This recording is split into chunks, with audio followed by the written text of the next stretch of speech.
ამ ვიდეოში ჩვენ გამოვიკვლევთ იმ პროცესს, რომელსაც ფულის შექმნა ეწოდება. ნება მომენტით წარმოგიდგინოთ ჯონ კენეთ გალბრაითს. ის ჰარვარდის უნივერსიტეტში ასწავლიდა მრავალი წლის განმავლობაში და აქტიურად იყო ჩართული პოლიტიკაში, როგორც პრეზიდენტ რუზველტის, ჰარი ტრუმენის, ჯონ კენედის და ლინდონ ჯონსონის ადმინისტრაციებში დასაქმებული პირი. მას კენედის პრეზიდენტობის პერიოდში ასევე ეკავა ინდოეთის ელჩის თანამდებობა. ის ერთ-ერთია იმ ადამიანთა შორის, რომელიც ამერიკის პრეზიდენტების მიერ ორჯერ არის დაჯილდოებული მშვიდობის მედლით. ფაქტია, რომ ნამდვილად დამსახურებული და შემდგარი პიროვნება. ამ ყველაფერთან ერთად მას ასევე ეკუთვნის ცნობილი გამოთქმა ფულზე, რომელიც ასე გამოითქმის.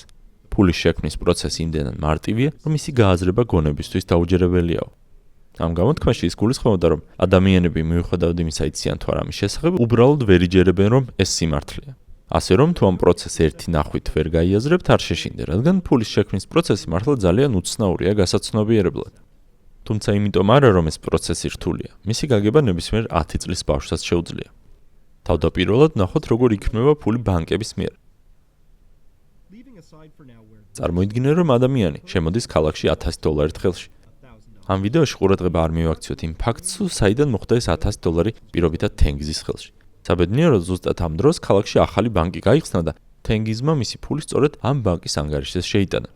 შესაბამისად, ახლა თენგიზის ქონება შეადგენს $1000, რომელიც მის ბანკის ანგარიშზე აქვს განთავსებული, ბანკს კი ზუსტად ამდენივე მართებს მისი.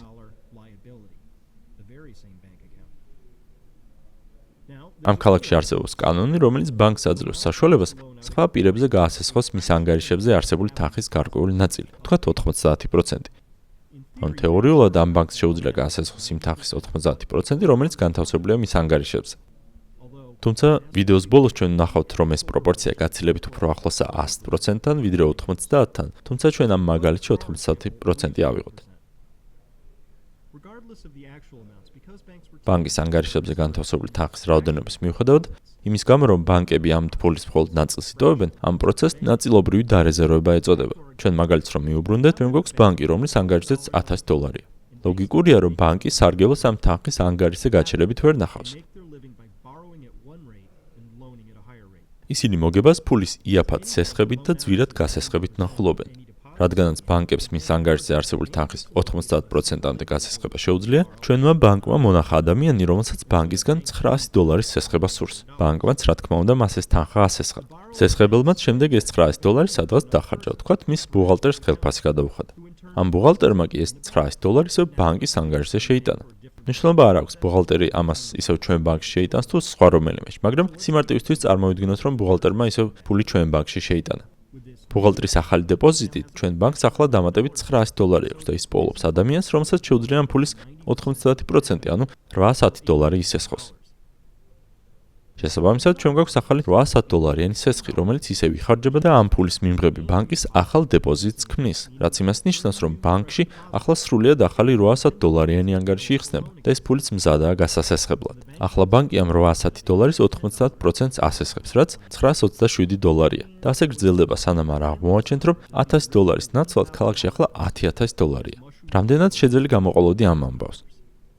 უცნობი ქალაქში $1000 შემოვიდა, თუმცა ახლა ამ $1000-მა 10,000 მიაღწია, რაც ახლად შექმნილ $9,000 ნიშნავს. ანუ ეს ფული რეალურია? რა თქმა უნდა, განსაკუთრებით კი მაშინაა რეალური, თუ ეს ფული შენს პირად ანგარიშზეა. თუ ისტორიას კარგად დადევნებდი თვალს, შეამჩნევდი, რომ ჩვენს ამ მაგალითში სამი მნიშვნელოვანი გარემოება გვაქვს. პირველი, ჩვენ მქონდა ბანკის მიერ დარეზერვებული $1000. სხვადასხვა ანგარიშებზე არსებული $10,000 და ახალი ვალი, რომელიც $9,000 ტოლია. თავდაპირველი $1000 ახლა ბანკის მიერ სრულადაა დარეზერვებული. მაგრამ ახლად შექმნილი თანხა, მთელი $9,000 გასესხებულია და ახლა ის მხოლოდ ამ გასესხებული თანხის რაოდენობითაა უზრუნველყოფილი. როგორ არის შენი გონება? იაზრებ მონაყოლს? შეამჩნევდი, რომ თუ ყველა, ვისაც ამ ბანკის ანგარიშზე აქვს თანხა, ერთდროულად მოთხოვს ბანკს თავისი ფულის უკან დაბრუნებას, ბანკი ამას ვერ შეძლებს, რადგან მათ ეს თანხა უბრალოდ არ აქვთ. ბანკს დარეზერვებული აქვს მხოლოდ $1000.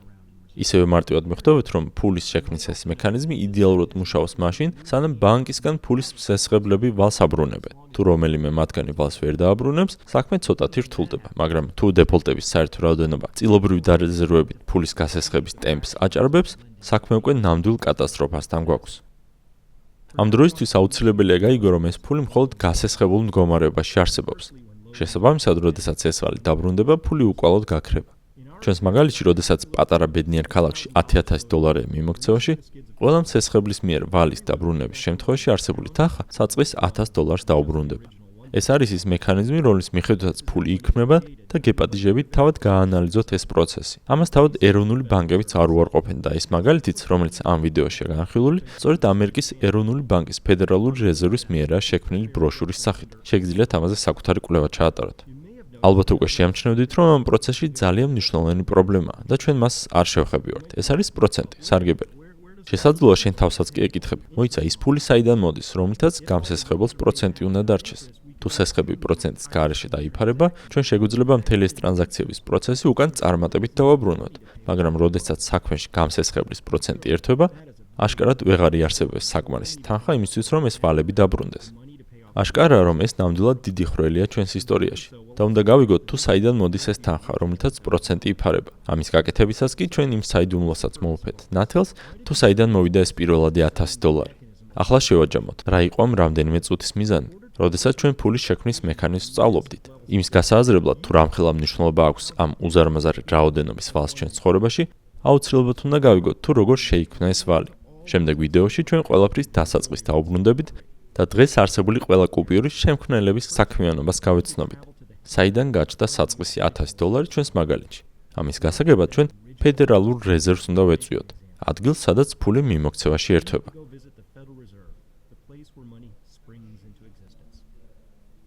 მადლობა ყურადღებისთვის.